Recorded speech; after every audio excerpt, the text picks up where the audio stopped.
கவினுக்கு நடந்தது நாளைக்கு எனக்கும் நடக்கலாம், படுகொலை செய்யப்படலாம். ஏன்னா இங்கே சாதி எடுத்து பேசினவங்க எல்லாருமே விசேஷத்துக்கு கூப்பிட மாட்டாங்க. நம்ம குலதெய்வத்து கோயிலுக்கு போனால் கூட அங்கே பிரச்சனை வரும்.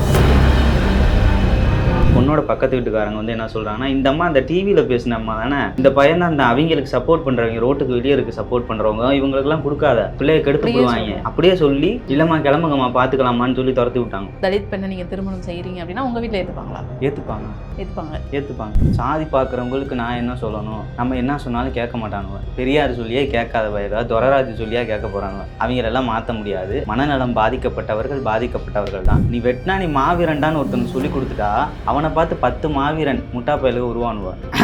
நம்ம ஜாதிப்பா அப்படின்னு சொல்லிட்டு போய் கொண்டு போடுறான். ஜெயிலில் போய் உட்காந்து களி திங்கும் போது அவன் வாழ்க்கையே கெட்டு போய் 30 வருஷமோ 40 வருஷமோ உள்ளே உட்காந்துட்டு கிழட்டு பயலாக வெளியே வரும்போது அம்மா இல்லாமல் அப்பா இல்லாமல் நடுத்தரில் நிற்பான் பார்த்தீங்களா, மாவீரன். அப்போ தான் தெரியும் அவனோட வலிச்சுன்னா. ராமநாதபுரம் வைதேகின்னு நினைக்கிற அந்த பொண்ணு பேர். அவங்க 5 மந்த் ப்ரெக்னென்ட்டு, கொன்று வைகை ஆத்துக்காரையோட புதைச்சிட்டு போயிட்டாங்க. அந்த கேஸில் நடந்தது. நிறைய பேரை எரிச்சு கொண்டாங்க, தூக்கில் போட்டு கொண்டாங்க. காதல்ன்றது எல்லாருக்கும் பொதுவானது. அதில் வந்து சாதி பார்த்து மதம் பார்த்து வரது கிடையாது. இன்னொரு சிலர்லாம் சொன்னாங்க நான் பேசினதுக்கு, இவன் வந்து நாடக காதல் கும்பல்னு. என்ன ஏன் அவங்க ஜாதியெல்லாம் பொண்ணு இல்லையா, அங்கே போய் லவ் பண்ணியிருக்கலாம்ல அப்படின்னு சொல்லும் போது தான் நினைச்சிச்சு இவங்க எல்லாம் திருத்தவே முடியாது. இத்தனை பெரியார் வந்தாலும் திருத்த முடியாது, தடி கொண்டு வந்து அடிச்சா கூட திருந்த முடியாது.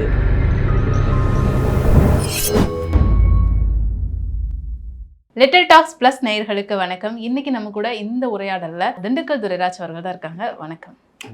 எப்படி இருக்கீங்க? நல்லா இருக்கேன். நீங்க எப்படி இருக்கீங்க? நல்லா இருக்கேன். ஜாதி அப்படின்ற ஒரு விஷயத்தை எடுத்துக்கிட்டா ஒரு பக்கம் வந்துட்டு இன்னைக்கு யாரு ஜாதி பார்க்குறா அப்படின்ற கூட்டம் ஒரு பக்கம் இருக்காங்க. ஜாதி விட்டு ஜாதி காதலிச்சிட்டாங்க அப்படின்னு சொல்லிட்டு கொல்லப்படுற சம்பவங்களும் ஒரு பக்கம் நடந்துகிட்டு தான் இருக்குது. இன்றைக்கி சமூகத்தில் எந்த தரப்பினர் அதிகமாக இருக்காங்க அப்படின்னு நீங்கள் நினைக்கிறீங்க? ஆக்சுவலாக ஃபஸ்ட்டு பார்க்கணுன்னா, இப்போது நாங்கள் பேசும்போதே சொல்லியிருக்கோம் ஜாதியும் மலமும் ஒன்று. அப்போ கீழே எல்லாம் என்ன வந்து கமெண்ட் பண்ணாங்க, எங்கள்கிட்ட வந்து என்ன சொன்னதுன்னா, ஜாதி மலம் ஒன்றா, நீயே அப்படி இப்படின்னு பேசி நம்மளை வந்து கான்ட்ரவர்சியாக கொண்டு வந்தாங்க. ஆக்சுவலாக ஜாதியெல்லாம் இல்லை. இப்போல்லாம் யார் ஜாதி பார்க்குறா? 2025 போய் யாராவது வந்து ஜாதி பார்ப்போமா? நீ வந்து பொய் பேசாத, நீ வந்து ட்ரெண்டுக்காண்டி பேசுகிற, என்னை எங்கள் அம்மாவையும் சொன்னாங்க. ஆனால் இப்போ பார்த்தீங்கன்னா நெல்லையில் வந்து கவின் கோகு அந்த பையன் வந்து வெட்டி கொண்டிருக்காங்க. ஜாதி பார்க்குறவன் அதிகமாக தான் இருக்கான், ஜாதி பார்க்காதவனும் அதிகமாக தான் இருக்கான். ஆனால் ஜாதி பார்க்காதவனோட ஜாதி பார்க்குறவனோட growth அதிகரிச்சுட்டே இருக்குது, அதிகமாகிட்டே இருக்குது. காரணம் ஜாதிய கட்டமைப்பு, ஜாதிய சங்கங்கள், அது கூட கூட கூட ஜாதிய மனநிலை உயர்ந்து கொண்டே தான் இருக்குது. ஜாதி வந்து குறையலை அப்படிங்கிறது இப்போ நீங்கள் சொன்ன மாதிரி அது அதிகரிச்சுக்கிட்டே தான் இருக்குது. எதனால் அதிகரிக்குதுன்னு நினைக்கிறீங்க நீங்கள்? அந்த சுற்றுப்புற சூழல். ஒருத்தனை வெட்ட போகிறான் அப்படின்னா அந்த கொலை தப்புன்னு உனக்கு புரியணும். இப்போ நீங்கள் கேட்குறீங்க இப்படிலாம் ஜாதி பார்க்குறாங்க அப்படின்னா, ஜாதி தப்புன்னு ஒருத்தனுக்கு புரிஞ்சாதானே அது தப்புன்னு தெரியும். அவனுக்கு இது சரி, நீ தாண்டா கரெக்டு, நீ வெட்டினா நீ மாவீரன்டான்னு ஒருத்தனுக்கு சொல்லி கொடுத்துட்டா அவனை பார்த்து 10 மாவீரன் முட்டா பயலுக்கு உருவானுவா. அதுதானே வரலாறு. நீ அவனுக்கு தப்புன்னே சொல்லி கொடுக்கலையே. நம்ம கல்வி முறை வந்து எத்தனையோ அம்பேத்கர் வந்துட்டாங்க, எத்தனையோ பெரியார் வந்துட்டாங்க, ஐயா வைகுண்டர் வந்துட்டார், எல்லாம் நம்ம வந்து இந்த மண்ணில் சொல்லி கொடுத்தாலும் இந்த புக்கில் பார்த்துருக்கீங்களா, ஃபர்ஸ்ட் பேஜில் தீண்டாமை ஒரு பாவை செயல், தீண்டாமை ஒரு பெருங்குற்றம், தீண்டாமை ஒரு மனிதத்தன்மையற்ற செயல். அது புக்கில் 3 வரியில் கொடுத்துருக்காங்க. எந்த அரசாங்கம் வந்தாலும் அது இருக்கும். ஆனால் நம்ம என்ன பண்ணுவோம், தமிழ் ஒரு பாவச் செயல், இங்கிலீஷ் ஒரு பாவச் செயல், கணக்கு ஒரு மனிதத்தன்மை, இதுதானே பள்ளிக்கூடத்தில். ஆனால் அது வந்து அப்படி கிடையாது. அது வந்து மனசார உணர்ந்தால் மட்டும்தான் அந்த பிள்ளைகளுக்கு அந்த கல்வி அறிவிலே அங்கேயே வரும். அதை நம்ம சொல்லிக் கொடுக்கறது இல்லை. எப்படி பணம் சம்பாதிக்கணும், எப்படி வாழ்க்கையில் முன்னேறன்னு சொல்லி கொடுக்குற நம்ம, எப்படி அடுத்த மனுஷனை சமமாக பார்க்கணுன்றதை சொல்லி தரல. அதனால தான் இந்த படுகொலை நடக்குது. அந்த பையன் படித்த பையன், வெட்டப்பட்ட பையனும் படித்த பையன், வெட்டி கொன்ன பையனும் படித்த பையன், 2 படித்த பையனும் தான் அப்படி பண்ணியிருக்காங்க. புரியுதுங்களா? அந்த பையன் என்ன தப்பு பண்ணான்? லவ் பண்ணது தப்பா? இப்போ இவன் வெட்டிட்டான். இவன் படித்த பையனே வெட்டியிருக்கானா, அவனோட சுற்றுப்புற சூழலும் மனநிலையும் எப்படி இருந்திருக்கும், அவனை என்ன மாதிரி டீச் பண்ணியிருக்காங்க? அப்போ அதுக்கு காரணம் யார்? இந்த சமூகம் தான். இன்னைக்கு அந்த ஜாதி கொலையிலே வந்து அந்த ஆணவ கொலை போஸ்டாக இருக்கட்டும் இல்லை ஒரு நியூஸாக இருக்கட்டும், அதுக்கு கீழே போய் கமெண்ட்ஸ் பார்த்தோம் அப்படின்னா நமக்கு ரொம்ப ஒரு பயம் ஏற்படுது. இப்படியும் மனநிலையில் இருக்காங்களோன்னு. நீ ஏன் ஜாதி விட்டு ஜாதி காதலிச்ச? நீ உன்னோட ஜாதியில் நீ காதலிச்சிருக்கலாமே, உன்னை கொண்டு இருக்க மாட்டாங்களே. அதாவது அந்த கொலை தப்பு அப்படின்னு சொல்கிறவங்க இருந்தாலுமே அதை வந்து ஒரு மாதிரி ஜஸ்டிஃபை பண்ணுற மாதிரி பேசுகிறவங்க தான் அதிகமாக நம்ம பார்க்க முடியுது அந்த கமெண்ட்ஸில். உண்மையாலதான் தப்பு, உங்கள் அம்மா அப்பா வளர்ப்பு தப்பு, ஜாதி விட்டு ஜாதி உன்னை காதலிக்க வச்சுருக்காங்க அப்படின்னு அந்த மாதிரி கமெண்ட்ஸ்லாம் படிக்கும்போது உங்களுக்கு என்ன தோணுச்சு?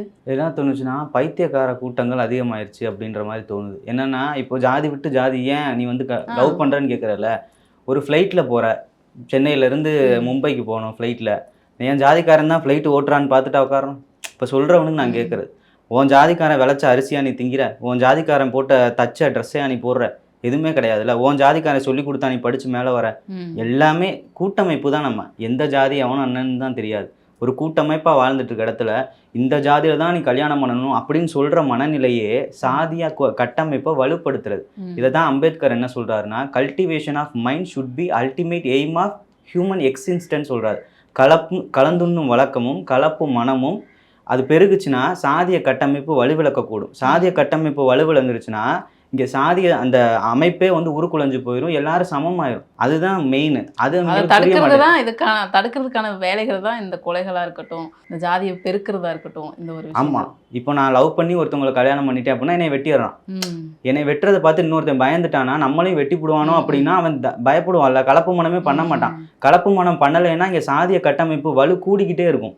அதை உடைக்கிறதுக்கு தான் கலப்பு மனம் ரொம்ப முக்கியம் நம்ம சொல்றது. சுஜித் அவரோட சுற்றுப்புறமா இருக்கட்டும், அவங்க வீட்டில் அவரை வளர்த்த விதமா இருக்கட்டும், இப்போ உங்களுடைய வீட்டில் எடுத்துக்கிட்டா உங்க அம்மா வந்து ஜாதி அப்படின்ற ஒரு விஷயத்த பெருசா பார்க்குற ஒருத்தவங்களா இருக்காங்க பேசும்போது. ஆனா அப்படி ஒரு சுற்றுச்சூழலை வளர்ந்து நீங்க ஜாதி இல்லை எல்லாரும் சமம் அப்படின்ற ஒரு விஷயம் இருக்கு இல்லையா, அந்த தாட் ப்ராசஸ் எப்படி? ஆக்சுவலாக அது என்னன்னா, அந்த திராவிட இயக்கங்கள் இருக்குல்ல, அந்த பின்னணியில் என்னோட தாத்தா இருந்தார். திராவிட கட்சி, அதில் என்னோட தாத்தா பேர் ராமசாமி. அவர் அப்படி வளர்ந்தனால அவரை பார்த்து நியூஸ் பார்க்குறது, பேப்பர் படிக்கிறது என்கிட்ட சொல்லி வளர்த்தனால அப்படியே நான் வந்துட்டேன். அந்த இதுலேருந்து நான் மீடேறி வந்துட்டேன். இப்போ என் அம்மா மாறியாச்சு, மாறிட்டாங்க. எல்லா அது கேஷுவல் ஆகிட்டாங்க. எல்லா பக்கமும் நல்லா சமமாக பார்க்குறது எல்லாம் ஆயிடுச்சு. என் குடும்பம் எப்பயும் மீடேறி வந்துருச்சு, எல்லாம் சமமாயிட்டோம். இப்போ வீட்டில் அம்மா வந்துட்டு அந்த ஜாதி பற்றி பேசுறது இல்லை, எல்லாம் ஒன்று அப்படின்ற ஒரு மனநிலை பேச மாட்டாங்க. அதெல்லாம் பேச மாட்டாங்க. ஓகே, இப்போ நார்மல் ஆகிட்டாங்க. இப்போ நீங்களும் அம்மாவும் பேசும்போதே அதுக்கு கீழே கமெண்ட்ஸ் பார்க்கும்போது அம்மாவும் பையனும் வந்து பப்ளிசிட்டிக்காக பேசிட்டு இருக்காங்க. அது எப்படி ஒரு வீட்டில் ஜாதி இருக்குன்னு சொல்கிற அம்மா ஜாதியே இல்லைன்னு சொல்கிற பையன், இது எப்படி சாத்தியமாக இருக்கும்? ஆனால் இந்த அளவுக்கு ஒரு நேர்காணல் வந்து கொடுக்குற அளவுக்கு எப்படி இருக்கும் அப்படின்ற மாதிரிலாம் பார்த்தோம். நீங்கள் பார்த்தீங்களா அந்த கமெண்ட்ஸ்லாம்? எல்லாமே நாங்கள் படித்தோம். எங்களை கெட்ட வார்த்தையில் திட்டினதும் பார்த்தோம். பாராட்ட ஒரு கூட்டம் இருந்துச்சு. ஆக்சுவலாக நம்ம என்னென்னா, ஒரு டாபிக் நம்மளை பேச கூப்பிட்றாங்க. என் வீட்டில் இருக்குது இந்த விஷயம், அதை பற்றி நான் பேச வந்தேன். அதில் நான் பேசும்போது எல்லாருமே கமெண்ட் பண்ணது என்னென்னா, என் வீட்லேயும் இப்படி தான் ப்ரோ இருக்குது, நானும் எங்கள் அம்மாட்ட இப்படி தான் பேசுவேன் அப்படின்னு சொல்கிறது இருக்குல்ல. ஏதோ ஒரு இடத்துல நான் கனெக்ட் ஆகிறேன் அவங்க குடும்பத்தில். அதனால தான் நம்மளுக்கு பீப்புள்ஸ்க்கு பிடிச்சிச்சு, நம்ம பேசுகிறத கனெக்ட் பண்ணாங்க. எல்லார் வீட்லயுமே இருக்கும். ஆமா. இப்போ நம்ம என்னை போய் நீ அழகு குத்துன்னு சொன்னா நான் குத்துவேனா? எதுக்கு நான் குத்தணும், ஏன் குத்தணும்னு கேட்பேன். அதே மாதிரி நீங்களும் கேட்பீங்க. உங்களுக்கு இருக்கும். நான் பேசும்போது உங்களுக்கு அது தோணும், ஓ நம்மளும் பேசணும்ல அப்படின்னு சொல்லலாம். அவ்வளோதான் விஷயம். ஆனா இப்போ வீட்டில் மாறிட்டாங்க. உங்களை சுற்றி இருக்கவங்கள நீங்கள் பார்ப்பீங்க. இன்னைக்கு நம்மளை சுற்றி இருக்கவங்கள இந்த ஜாதி பார்க்குறதா இருக்கட்டும் நிறைய பேர் இருக்காங்க அப்படின்றப்போ நீங்கள் ஏதாவது ஒரு விஷயத்த பார்த்து இந்த அளவுக்கா ஜாதி இதோட இருக்கீங்க, நீங்களாம் எத்தனை பெரியார் வந்தாலும் எத்தனை அம்பேத்கர் வந்தாலும் உங்களால் மாற்றவே முடியாது அப்படின்ற மாதிரி விஷயங்களை நீங்கள் பார்த்துருக்கீங்களா? இப்போது லாஸ்ட்டாக அந்த பையனோட கொலை வழக்கில் ஒருத்தர் வந்து வீடியோ போட்டிருந்தார். ஏன் அவங்க ஜாதியெல்லாம் பொண்ணு இல்லையா, அங்கே போய் லவ் பண்ணியிருக்கலாம்ல அப்படின்னு சொல்லும் போது தான் நினச்சிச்சு, இவங்களெல்லாம் திருத்தவே முடியாது. எத்தனை பெரியார் வந்தாலும் திருத்த முடியாது, தடி கொண்டு வந்து அடித்தா கூட திருந்த முடியாது. அவங்களுக்கு தேவை பணம். அந்த சங்கங்களுக்கோ அதை வளர்க்குறவனுக்கோ தேவை பணம். இப்போ நீங்கள் பார்த்துருக்கீங்களா, எந்த சாதிய சங்க தலைவராவது தான் வீட்டு பிள்ளை அந்த மாதிரி லவ் பண்ண வச்சு வெட்டி கொள்ளுவாரா? இல்லை. அவரோட நோக்கம் என்னென்னா அரசியல் ரீதியாக முன்னேறணும், பொருளாதார ரீதியாக முன்னேறணும், ஒரு அமைப்பு ரீதியாக முன்னேறணும். இதுதான் அவனோட நோக்கம். ஆனால் அவன் யூஸ் பண்ணுறது அடித்தட்டு மக்கள், அந்த சாதியில் இருக்க அடித்தட்டு மக்களை பயன்படுத்தி மேனிப்புலேட் பண்ணிக்கிறான். இது அந்த மக்களுக்கு புரிய மாட்டேங்குது. காதல்ன்றது எல்லாருக்கும் பொதுவானது. அதில் வந்து சாதி பார்த்து மதம் பார்த்து வரது கிடையாது. இன்னொரு சிலர்லாம் சொன்னாங்க நான் பேசுனதுக்கு, இவன் வந்து நாடக காதல் கும்பல்னு என்னைய நாடக காதல் கும்பல்னு சொன்னாங்க. நிறைய கமெண்ட் போட்டாங்க. அப்போது நான் அவங்களுக்கு கேட்க வேண்டியது ஒன்றே ஒன்று, தாழ்த்தப்பட்ட சமுதாயத்துலேருந்து நாங்கள் ஒரு பொண்ணை காதலிச்சா நாங்கள் நாடக காதல். அவங்க சொல்கிறது என்னென்னா, இவன்ட்ட படிப்பு இல்லை, வேலை இல்லை, பிள்ளைய நடு ரோட்டில் விட்டுட்டு போயிடுவான், பிள்ளை கொடுத்துட்டு. அவன் சொல்கிற குறிப்பிட்ட கருத்து. இப்போ கவினில் பார்த்தீங்கன்னா 1.5 லட்ச ரூபா சம்பளம், கோல்டு மெடலிஸ்ட்டு, பர்மனன்ட் ஜாப் அவனுக்கு. அவன் அம்மா அப்பா இதில் அரசியலில் இருந்திருக்காங்க, வெல் செட்டில் ஃபேமிலி. இதில் யார் நாடக காதல்? இப்போ அவன்கிட்ட எல்லாமே இருக்குது, பொருளாதாரம் இருக்குது, அரசியல் இருக்குது, சமூகத்தில் மேம்பட்ட ஒரு குடும்பம் எல்லாமே இருக்குது, அவனை நாடக காதல்னு சொல்கிறீங்க. இப்போ நான் கேட்குறேனே இன்னொருட்ட, இப்போ பொதுவான இடைநிலை சாதிகள்லாம் என்ன சொல்கிறாங்கன்னா, தண்ணி போலங்கிற ஜாதியில் போய் கல்யாணம் பண்ணியிருப்பா, பொண்ணு கிடைக்கலனா, நல்லா வந்து குடியான ஜாதியில் கல்யாணம் பண்ணியிருப்பான்னு கிராமத்தில் சொல்லுவாங்க. அதான் கிராமத்தில் இந்த வழக்கம் இருக்குது. தண்ணி போலங்கிற ஜாதியில் கல்யாணம் பண்ணியிருப்பா, குடியான ஜாதியில் கல்யாணம் பண்ணியிருப்பான்னு சொல்கிறீங்கல்ல, அப்போது நீங்கள் பண்ணுறது என்னது நாடக கதை இல்லையா? உன் ஜாதியை விட்டு வேற ஒரு ஜாதியில் போய் நீ திருமணம் பண்ணுற, உனக்கு மேலே இருக்க ஒரு ஜாதியில் திருமணம் பண்ணுறியே, அப்போ அது நாடக கதை இல்லையா? நாங்கள் பண்ணுறது நாடக கதைனா நீங்கள் பண்ணுறது என்ன காதல்? திரைப்பட காதலா? அதான கருத்து. இப்போ நான் வந்து ஒரு இடைநிலை ஜாதி பொண்ணு, நான் தாழ்த்தப்பட்ட பையன், நான் போய் கட்டினா நாடக காதல். நீங்கள் உங்களை விட மேலே உள்ள ஒரு ஜாதியில் போய் கட்டினா அது என்ன காதல்? அந்த ஒரு கேள்வி இருக்கு. ஆமாம். ஓகே. ஆனால் இந்த ஒரு ஜாதி அப்படிங்கிற ஒரு விஷயத்த வச்சு ஒரு உயிரை எடுக்கிறது அப்படிங்கிறது, அதாவது உங்களுக்குள்ளே இருக்க அந்த வெறியை நீங்கள் வச்சுக்கிறதா இருக்கட்டும், இல்லை உங்கள் குழந்தைங்களுக்கு நீங்கள் இன்ஃப்ளூயன்ஸ் பண்ணுறதா இருக்கட்டும், அது வரைக்கும் ஓகே. ஆனால் இன்னொருத்தவங்களோட உயிரை எடுக்கிறது அப்படிங்கிறது அது என்ன மாதிரியான மனநிலைன்னே இப்போ வரைக்கும் புரியலை. பைத்தியகாரத்தனம், முட்டாள்தனம். ஒருத்தனை உயிரை எடுக்கிறதுக்கு எவனுக்குமே உரிமை கிடையாது.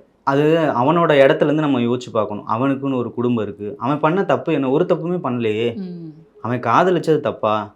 உனக்கு பிடிச்சா கட்டி கொடு, பிடிக்கலைன்னா அவன் இஷ்டம். அவன் கட்டிக்கிறான், கட்டலாம், அது அவன் இஷ்டம்.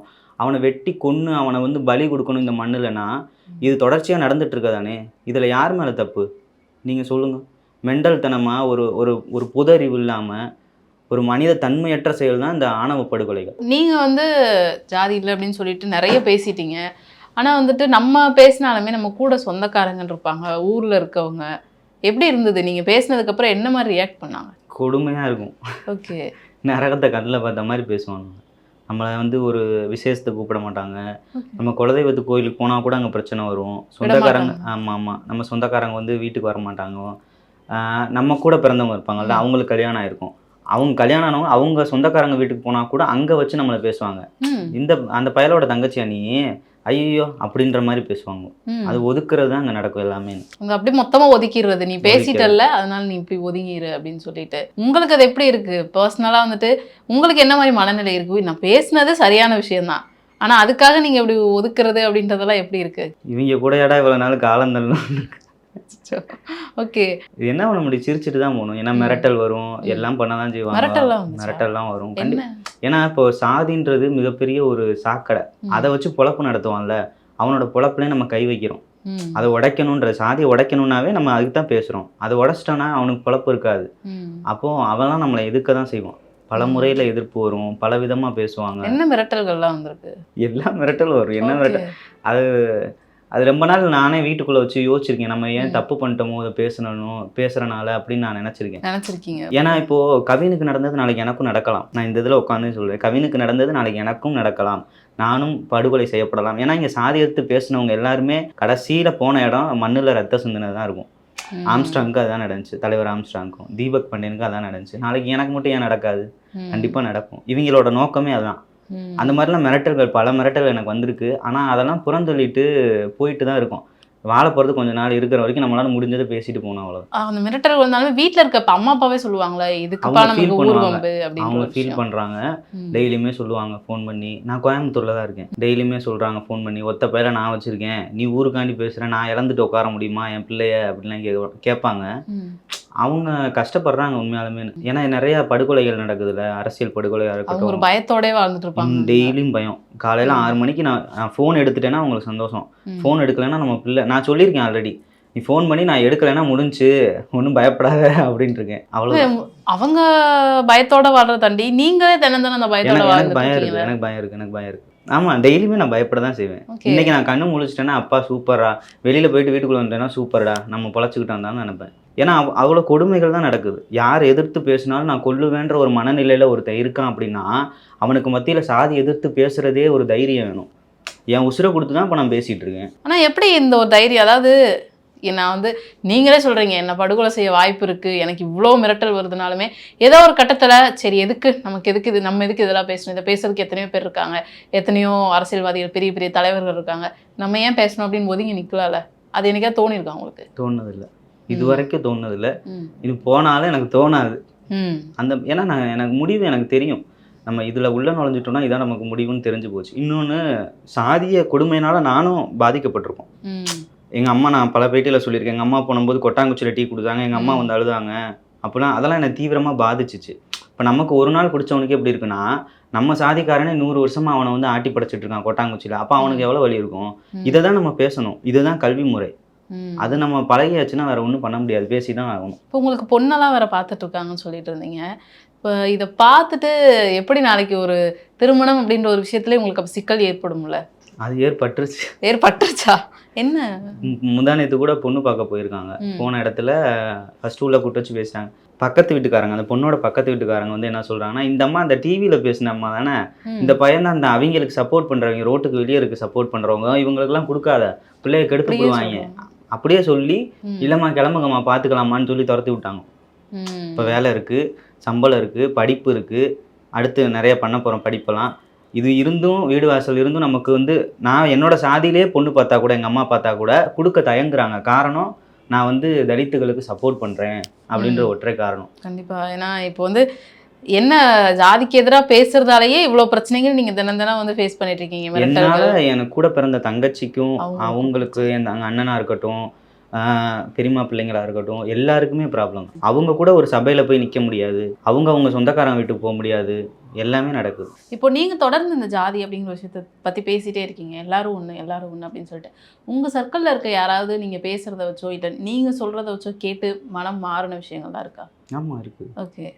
என் குடும்பத்திலேயே ஒரு 2, 3 கலப்பு திருமணங்கள் நடந்திருக்கு. ம். அவங்க சொல்ற தலித்திய சமுதாயத்திலே கல்யாணம் பண்ணியிருக்காங்க. நாங்க ஏத்துக்கிட்டோம். ம். ஏத்துக்கிட்டு மூவ் ஆன் பண்ணிட்டு தான் இருக்கோம். ஒண்ணும் பிரச்சனைலாம் இல்ல. நல்லா தான் பார்த்துக்கிறாங்க. ம். அதுக்கப்புறம் என் அம்மா, அப்பா மாறியிருக்காங்க நல்லபடியா. ம். என் ஃப்ரெண்ட்ஸ் சர்க்கிள் எவ்வளவோ மாறியிருக்காங்க. அதெல்லாம் ஒண்ணும் பிரச்சனை கிடையாது. தலித் பெண்ணை நீங்க திருமணம் செய்றீங்க அப்படின்னா உங்க வீட்ல ஏத்துப்பாங்களா? ஏத்துப்பாங்க, ம். ஏத்துப்பாங்க. ஏத்துப்பாங்க. ஓகே. நான் தைரியமா இங்க உட்காந்து சொல்றேன். ஏத்துப்பாங்க கண்டிப்பா. ஓகே. காரணம் என்னன்னா, நான் படிச்சிருக்கேன். நான் அந்த பிள்ளைய நல்லா பார்த்துக்குவேனான்னு ஒரு விஷயம். ம். அந்த பொண்ணு என்னைய நல்லா பார்த்துக்குமான்னு ஒரு விஷயம். என் அம்மா, அப்பா பார்த்துக்குமா, நான் அவங்க அம்மா பார்த்துக்குவேனா, 2 பேருக்கும் அண்டர்ஸ்டாண்டிங் இருக்கா? இது போதுமே ஒரு வாழ்க்கைக்கு. இதில சாதி வந்து எங்க என்னைய வந்து நிமித்த போகுது? நான் படிச்சம்போது எனக்கு ஹெல்ப் பண்ணாத சாதி, நான் கீழ விழுந்தபோது என்னை தூக்கி விடாத சாதி, என் அம்மா, அப்பாவுக்கு மருத்துவ செலவுக்கு உதவி பண்ணாத சாதி, இந்த சாதியெல்லாம் எனக்கு எந்த இதுவுமே ஹெல்ப் பண்ணல. ஆனா கல்யாணம்னு ஒரு இடத்துல மட்டும் அடுத்த என்னுடைய ஜெனரேஷனுக்கு ஒரு சாதின்ற ஒரு துண்டுச்சீட்டு குடுக்கறதுக்கு மட்டும் சாதி வந்து ஏன் நிக்கணும்? இங்க ஜாதி பார்க்குறவங்களுக்கு நீங்க ஒரு விஷயம் சொல்லணும் அப்படின்னா என்ன சொல்லுவீங்க? சாதி பார்க்குறவங்களுக்கு நான் என்ன சொல்லணும்?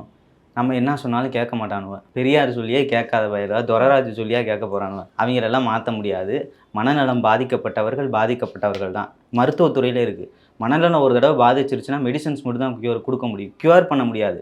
சிம்ப்டம்ஸை கண்ட்ரோல் பண்ணலாம். அதுதான் இந்த திராவிட ஆட்சிகள் குடுத்துட்ருக்கு 60 வருஷமா. இவனை சப்ரஸ் பண்ணி ஜாதி தப்புன்னு எந்த அரசாங்கம் அதிமுகவா இருக்கட்டும், திமுக இருக்கட்டும் எது வந்தாலும் சொல்லுது. ஆனா அவன் கேட்க மாட்டேங்கிறான்ல. ஆட்சியாளர்கள் நம்ம எப்படி குத்தம் சொல்ல முடியும்? ம். அவன் மாறணும். தன்னிலை மாறணும் மொத. இப்ப நான் சொல்றேன், இப்ப ஜாதி வேணான்னு நான் சொல்றேன். இந்த சமுதாயத்திலேருந்து வந்திருக்கேன். அப்ப நான் என்னுடைய மாற்றம் என் பிள்ளைக்கு நான் சொல்லிக் குடுப்பேன். இப்ப என்னோட சந்ததி மாறிருமா? நீங்க உங்க வீட்ல சொல்லிக் குடுக்கணும். நம்ம போய் எந்த ஆட்சியாளரை திட்டக்கூடாது. வேற எவனையும் திட்டக்கூடாது. நம்ம வீட்ல நம்ம மாறணும். அவன் நம்ம மாத்துனாவே உலகம் மாறிடும். ஸோ ஒவ்வொரு தனி மனிதனுடைய மாற்றம் தான் ஒரு சமூகத்தோட மாற்றமா இருக்கும் அப்படிங்கிறது அப்புறம் இன்னொரு ஒரு பயங்கரமா ரெக்வெஸ்ட் புரிஞ்சுச்சு. என்னன்னா, 60, 70 ஆண்டுகளமா நடந்துட்டு இருக்க ஆணவ படுகொலைகள். நம்ம உடுமலை சங்கர் கௌசல்யால கூட கௌசல்யா தோழர் இதுவரைக்கும் போராடிட்டு இருக்காங்க. ம். ஆணவ படுகொலை தடுக்கிறதுக்கு தனி சட்டம் வந்து தமிழ்நாட்டில் இயற்றப்பட்டாங்கன்னா, அந்த ஆணவ படுகொலையில தடுக்கலாம். குறைஞ்ச அளவு குறையும் தடுக்கலாம். வாய்ப்பு இருக்கு. அதுக்கு என்னன்னா, இப்போ ஆணவ படுகொலை பண்றான்னா, அவனுக்கு இருக்கிற எல்லா ஃபெசிலிட்டிஸையும் ரத்து பண்ணிடணும். ம். அவன்கிட்ட இருக்க ஆதார் கார்டு, உரிமை எல்லாத்தையும் வாங்கிடணும். வாங்கிட்டானா அவன் குடும்பம் நடுத்தரில் நிற்கும் போது தான் அவனை பார்த்து அடுத்தவனுக்கு தோணும். நம்ம வெட்டினோம்னா நம்ம குடும்பம் நடுத்தரில் நின்றும்டான்னு ஒரு நிலைமை வந்துச்சுன்னா, எவனுமே அருவாளை தூக்க மாட்டான். அந்த ஆணவ படுகொலைகளை தடுக்கிறதுக்கு சட்டம் ஒன்று கண்டிப்பாக வேணும். அப்படி ஒரு சட்டம் கொண்டு வந்தா அது குறையும் நீங்க நம்புறீங்களா? கண்டிப்பாக குறையும். ஏன்னா வந்து இன்னைக்கு இந்த ஆணவ நான் படுகொலை ஒன்று எக்ஸாம்பிள் சொல்லவா? ஹெல்மெட் போடணும். ஒரு விளம்பரம் இருக்கு. போடுன்னு சொன்னா போடுவீங்களா? போட மாட்டாங்க. ஃபைன் அப்படின்னு ஒன்று ஃபைன் பண்ணா போடுவீங்க தானே? அது வந்து இப்போ எல்லாரும் போடுறோம். ஃபைன் அப்படின்ற ஒரு விஷயத்துக்கு பயந்து. நான் என்ன கேட்குறேன்னா, ஆணவ படுகொலை அப்படின்றது ஒரு விஷயம் ஒரு மனிதன் மட்டும் முடிவு எடுக்கிறதில்ல. அவர் சுற்றி இருக்க எல்லாரும் ஏதோ ஒன்று சொல்லி நம்ம ஜாதி, நம்ம கௌரவம், நீங்கள் கௌரவத்தை தொலைச்சி நிற்பீங்கன்னு இன்ஃப்ளூயன்ஸ் பண்ணி ட்ரிகர் பண்ணி தான் அதை ஒன்று பண்ண வைக்கிறாங்க. அப்படின்றப்போ நாங்கள் இருக்கோம் நீ பண்ணு அப்படின்னு சொல்லக்கூடிய ஆட்கள் கூட இருக்க தானே செய்வாங்க. என்னன்னாலும் பார்த்துக்கலாம் நம்ம ஜாதி இல்லை அந்த மாதிரி சட்டங்கள் வந்துருச்சுன்னா, இப்போ நான் ஹெல்மெட் போடாமல் போகிறேன். என் அப்பா எம்எல்ஏவாக இருந்தால் எம்எல்ஏ மையனா விட்டுருவாங்களா? ஆன்லைனில் அங்கே ஃபைன் வந்து என் வீட்டில் விடும். ஆன்லைனில் ஃபைன் வந்துடும். இப்போல்லாம் அதெல்லாம் பண்ண முடியாது. பல வருஷத்துக்கு முன்னாடி பண்ணலாம். எல்லாம் மீடியா வந்துருச்சு. மாட்டிக்குவாங்க ஈஸியாக. பண்ண முடியாது. அந்த மாதிரி ஒரு சட்டம் வந்துருச்சுனாவே அவனுக்கு பயம் வந்துடும். அது ஒரு நீர்த்து போக ஆரம்பிச்சிடும். ஒரு 20 வருஷமோ 30 வருஷத்துலேயே சுத்தமாக நீர்த்து போய் ஆணவ படுகொலை நடக்காமல் கூட போகலாம். அதுக்கான அடித்தளமே வந்து ஆணவ படுகொலை தடுக்கிற சட்டம் தான். இப்போ ஆணவ படுகொலை தடுக்கிறதுக்கு சட்டம் வரலாம். ஆனா அடிப்படை எங்க இருக்கு அப்படின்னு பார்த்தீங்கன்னா, நீங்க சொன்ன மாரி இந்த ஜாதி இன்ஃப்ளூயன்ஸ் பண்றது தான். இந்த ஜாதி நம்ம ஜாதி நம்ம ஜாதின்னு. அத குறைக்கிறதுக்கு என்ன வழி அப்படின்னு நீங்க நினைக்கிறீங்க? அதை குறைக்கிறதுக்கு அடிப்படையே நம்ம அதானே. அடிப்படையே வந்து எஜுகேஷன் சிஸ்டத்தை மொத்தமாக சேஞ்ச் பண்ணணும். சாதிய கட்டமைப்புனா என்ன, சாதிய இந்த ஆணவங்கள்லாம் எப்படி உண்டாகுது, இதெல்லாம் வந்து சின்ன பிள்ளையிலேருந்தே சொல்லிக் கொடுக்கணும். அதெல்லாம் சொல்லிக் கொடுத்தா மட்டும்தான் நம்ம வந்து முன்னேற்ற முடியும். இன்னைக்கு நிறைய பேர் வந்து சொன்ன மாதிரி இந்த ஃபர்ஸ்ட் ஹாஃப் அப்படின்ற ஒரு விஷயத்தை மட்டும் தான் நம்ம பார்க்குறோம். ஒருத்தர் கொலை பண்ணுறாங்க, ஒருத்தர் இறந்துடுறாங்க. இதுக்கப்புறம் வேற ஒரு நியூஸ் வரும், மறந்துடுவோம். வேற ஒரு நியூஸ் வரும், மறந்துடுவோம். அப்படியே கடந்து போயிடுறோம் நம்ம எல்லாருமே. அந்த கொலை பண்ணுறவங்களுடைய வாழ்க்கை அதுக்கு அடுத்து எப்படி இருக்கும் அப்படின்னு சொல்லி யாருக்குமே இங்கே தெரியறதே இல்லை. ஒரு அந்த அவசரத்தில் கொலை மாதிரி ஆட்களை பண்ணிடுறாங்க. வச்சு நீங்கள் படம் எடுத்தீங்கன்னா ஒருத்தன் கூட கொலை பண்ண மாட்டான். அதுதான். ஏன்னா அவனுக்கு வந்து மாவீரன் நம்ம ஜாதிப்பா அப்படின்னு சொல்லிட்டு போய் கொண்டு போடுறான். ஜெயிலில் போய் உட்காந்து களி திங்கும் போது அவன் வாழ்க்கையே கெட்டு போய் 30 வருஷமோ 40 வருஷமோ உள்ளே உட்காந்துட்டு கிழட்டு பயலாக வெளியே வரும்போது அம்மா இல்லாமல் அப்பா இல்லாமல் நடுத்தரில் நிற்பான் பார்த்தீங்களா, மாவீரன். அப்போ தான் தெரியும் அவனோட வலி. அப்படி அது யாராவது காட்டுறது இல்லையே யாருமே இந்த உலகத்தில். ஆமா, இங்க யாருமே அதை பத்தி வெட்டுறவனை பேசுறது பார்த்தா என் ஜாதிடா வெட்டிவிட்டான்டா அப்படின்னு நம்ம சொல்கிற இந்த சமூகம் சொல்கிற சமூகம் வெட்டினான்ல அவன் ஜெயிலுக்குள்ளே போயிட்டு திரும்பி வரும்போது என்னவா வாரான், அவன் என்னவா வாழ்ந்துட்டு இருக்கான், இது வரைக்கும் தெரியுமா? இதே கோகுல்ராஜ் கொலையில் என்ன நடந்துச்சுன்னு நமக்கு தெரியும். இப்போ அந்த கொலையாளி எங்கே உட்காந்துருக்காருன்னு நமக்கு தெரியும். இது வரைக்கும் வெளியில் வர முடியல. லாஸ்ட் டைம் வெளியில் வந்துட்டு இப்போ உள்ளே போய் உட்காந்துருக்காரு. வாழ்நாள் ஃபுல்லாக சிறை. அதை ஒவ்வொரு இளைஞனும் புரிஞ்சுக்கணும். கண்டிப்பா நீங்க சொன்ன மாதிரி ஒரு சட்டம் கொண்டு வரணும். ஆணவ படுகொலை அப்படிங்கிறது தடுக்கப்பட வேண்டிய ஒன்றா இருக்கணும். இதுக்கப்புறம் ஒரு உயிர் கூட போகக்கூடாது அப்படின்ற விஷயம் இருக்கணும். நிறைய விஷயங்கள் பகிர்ந்துக்கிட்டீங்க. Thank you so much. நிறைய விஷயம் பகிர்ந்துக்கிட்டீங்க.